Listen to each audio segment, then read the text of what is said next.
जनवा गइलो निरवा मर जाइए माई, गुलाबिया भी न मर जाइए माई। अरे अपने लाल के बचा लाए माई, अजरा बरनवा निकल जाइए माई।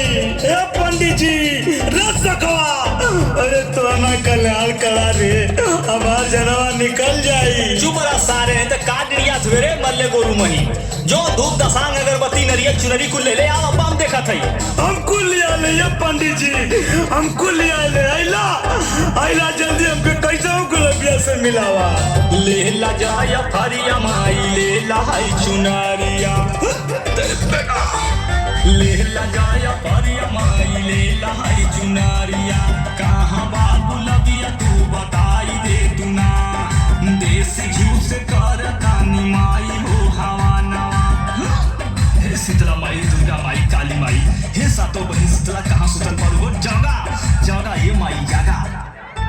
देसी घी से कर तानी माई हो हवा नवा, निरहुआ से गुलाबिया के मिलाई दे तू ना।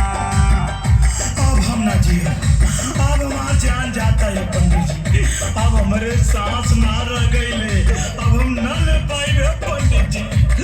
हे माई एक जान बचावा बड़ा तक बताओ, हमरो लाल बचावा आज पानी में फसल बन नैया माई।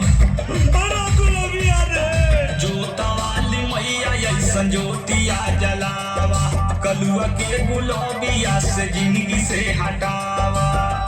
हे महतारी भाई धूप दसांग अगरबत्ती कलसा सजा के पूरा धेले बानी माई, जागा कहाँ बारू हो कहाँ सुतल हो जागा।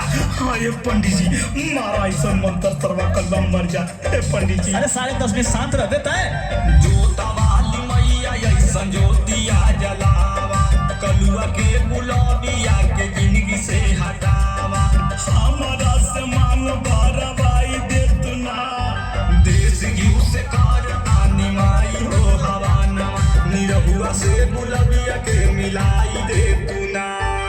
अरे माई पंडितवा के बतिया ना सुनो तो, ओझावा के बतिया ना सुनो तो, के कर सुनबो ये माई, हमारा ना सुनो तो।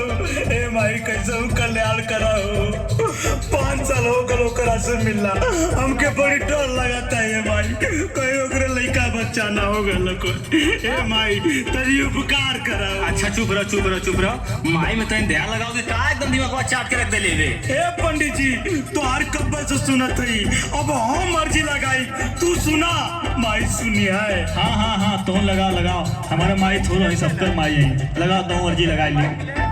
चोरी छिपे मिल गई रहली ससुररिया, मारी मारी हाथ गोड़ तोड़ल महतरिया।